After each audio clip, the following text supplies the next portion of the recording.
I won't sleep until he's in the ground. It's been a rocky road covering Scream 7, but today we may have some very good news. Since the film was announced shortly after the 6th installment, Melissa Barrera was axed from the project, with her on-screen sister, played by Jenna Ortega, exiting shortly after. Then former director Chris Landon dropped out after getting death threats from folks who call themselves fans. The script was then rehauled by Guy Busick to hopefully save face, putting the focal point on Sidney Prescott once again. While I have had my doubts about Scream 7, considering that a lot of the big updates point to this one being another run-of-the-mill, sort of boring in my opinion, requel, today's update actually gives me some faith in this new movie. It seems like Scream 7 may actually be keeping its promise of focusing on the character of Sidney Prescott, opposed to splitting the focus between multiple characters. So in today's video, let's talk about why this update may be the most important one yet.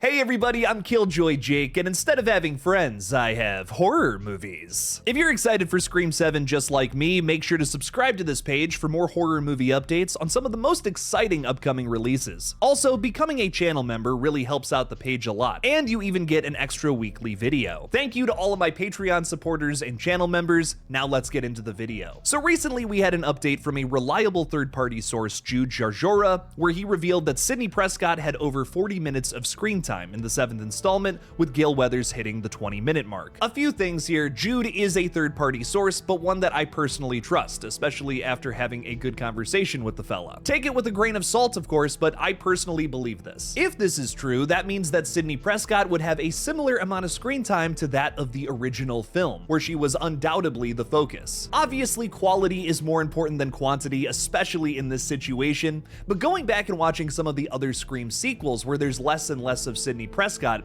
but they still have a focus on this character, it makes me scratch my head why they don't do more with her, why some of the subplots in some of those movies are more interesting than what's going on with Sidney at times. Scream 3 is a great example of this, where Sidney is hardly in the first half of the film, only to dominate the back half. It just kind of feels like the script went through multiple rewrites, which it did. With the character having that much screen time, I feel like Sidney Prescott could actually be the focal point again, opposed to splitting the focus between multiple characters throughout your runtime, which is something I've noticed just doesn't really work about especially Scream 5. That's a problem I'm so worried Scream 7 is once again going to have. This has been a major talking point on the channel since the beginning of this production, that it would once again find ways to shoehorn characters into a narrative where they may be considered unnecessary. The impetus for shoehorning in a bunch of characters that may feel unnecessary has almost always been nostalgia. Scream 7 may have that on its side this time around if all of those returning characters are just utilized for a flashback that pushes this new narrative, and then Sidney Prescott is your focal point with a bunch of supporting cast. There's nothing wrong with that, but when you're constantly changing the focus from Sam Carpenter to Dewey Riley to Gale Weathers to Sidney Prescott, it's just chaotic. Scream 5 especially suffered from that. There were so many times in that 5th entry when Sam Carpenter just did not get enough time on screen for the old fans to really buy into her. For me personally, it wasn't until the end when she stabbed the out of Richie Kirsch that I was really sold on her. Part of that is also the way they introduced this character. I mean, she's just kind of working at a bowling alley. That's not super interesting. We hear her talking about having a drug problem, and listen, kids, don't do drugs. That's very bad. But it would have been so cool to see Sam Carpenter ripping lines or something to start this movie off. It would have sold me on the character. Think Maxine in X. Maybe don't do exactly that, but something cool. Drugs are not cool. That's not what I'm trying to say. The film seemed to be more concerned at times with doing interesting things with the legacy characters, which it was successful at. Killing Dewey is one of the most upsetting things in the entire Scream franchise. I love it. But this update actually has me excited for Scream 7, telling me they could be doing something different, something new with the franchise here, with Sidney Prescott as the focal point. To talk a little more in depth about this, I want to revisit Scream 6. It's a film that, in my opinion, pushes the franchise in a new direction, but some Scream fans couldn't get on board with it because it wasn't being done by the legacy characters. Scream 6 features a ton of revolutionary elements, like the earliest Ghostface reveal in the franchise with the most shocking opening since the original, modern yet still nail-biting, tension-fueled sequences like the bodega scene and the ladder crossing, and some of Ghostface's most gnarly kills.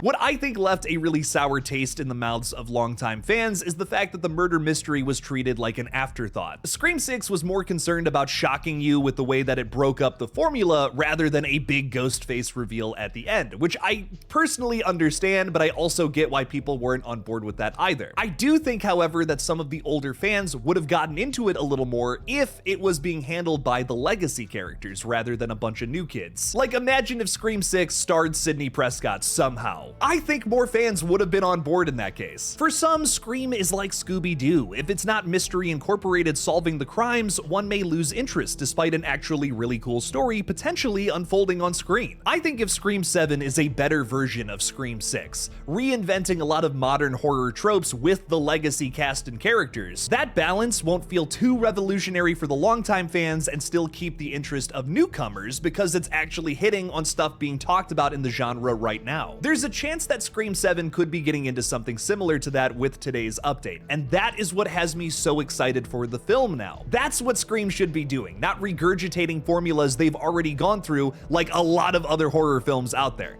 I Know What You Did Last Summer just did the requel thing and proved that it's stale, capital S stale by now. Doing it again in Scream 7 will not work. Now, a big comment I've gotten a lot on the page recently is, Jake, why are you being so negative when it comes to Scream 7? It's a real simple thing. I just feel like Scream isn't being handled properly. We've talked about a lot of the things I love about Scream in today's video already. Sidney Prescott, the Scooby-Doo feel, but maybe the most important thing, like the thing that put this franchise on the map in the first place that I personally think every sequel should try their hand at, is the punk rock stick it to the man attitude that tries to subvert expectations based on things you already know about other horror franchises. Things that you've come to expect about slasher movies, Scream is gonna do something different.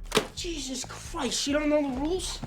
Have an aneurysm, why don't you? A lot of the updates that we've gotten regarding Scream 7 just makes me feel like this franchise is now following the rules all of a sudden, where it never has before. In the original Scream, Randy sets the table, he puts all the rules down, Sidney breaks a ton of them, and still survives. That's like the whole point. Lately, it just feels like this franchise is following the rules and doing what every other franchise is doing based on some of the updates. At least that's how it seemed. Bringing back fan favorite characters to sugarcoat your story didn't exactly instill confidence in me during those spoilery updates, and some of the casting has had me scratching my head since it was announced. If you're gonna market a Scream film, be a little more punk rock and fun about it. Why are they just like throwing all these desperate updates out there begging us to come to the theaters, essentially? Nothing put a bad taste in my mouth more than announcing that all of these returning characters were coming back. That's very clearly going to play as a surprise in the film, because of course it is. But with all of these potential detractors, there's a chance that they still might try to push the franchise in a new direction, but finding a balance that works with new and older fans alike. It's a little sad for me to say this, but I think more people would have liked Scream 6 if it were Sidney hiding behind shelves of a bodega while Ghostface stalked her with a shotgun in hand. It all boils down to the Scooby-Doo comparison again. Something interesting might be happening in this new story, but fans are going to be thinking the entire time, what happened to Scooby-Doo? Why is Shaggy not stoned out of his mind right now? Don't do drugs, kids. What if instead of making another passing of the torch flick, which this franchise does not need,